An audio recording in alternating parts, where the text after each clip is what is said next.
حيالها عافمات كإلهي نوجد إجا وح كمدا ملبك هذو ملب صحي هي والدو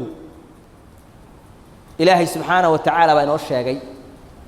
يخرج من بطونها شراب مختلف ألوانه فيه شفاء للناس وعكمد الحبة السوداء النبي يقول صلى الله عليه وسلم في الحبة السوداء شفاء من كل داء إلا السام حبة السوداء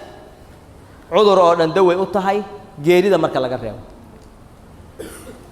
waxay culimada qaar kood kutubahooda ku qoreen tusaale ay ka soo guuriyeen dad badan oo ahlu cilmi ah cudurkan sarataanka la yaa kansarka ah oo khatarta ah oo aada la yadawa male qofka marka lagu arka la leeyahay kaalmaati u baa la iska kaasiinaya dad badan oo cudurkaasi ku dhacay doctor Amin Abdallah kitaabkiisa ayuu ku qoray dad badan oo cudurka ku dhacay baan arkay buu oo ka raystay waxay isku dareen xabatu sawdada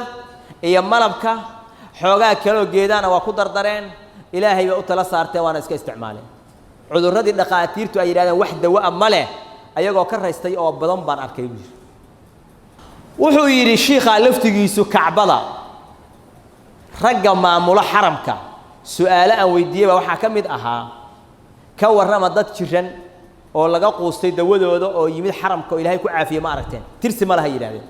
dadka intay dhaqaatiirtu yiraahdeen wax dawaa ma lihidiin intay iska soo tageen oo xaramka soo galeen oo xabatu sawdada iska isticmaaleen iyo malabka zamzam kana cabeen ilaahay bariyeen ilaahay ku caafiyay oo aan aragna tirsi ma laha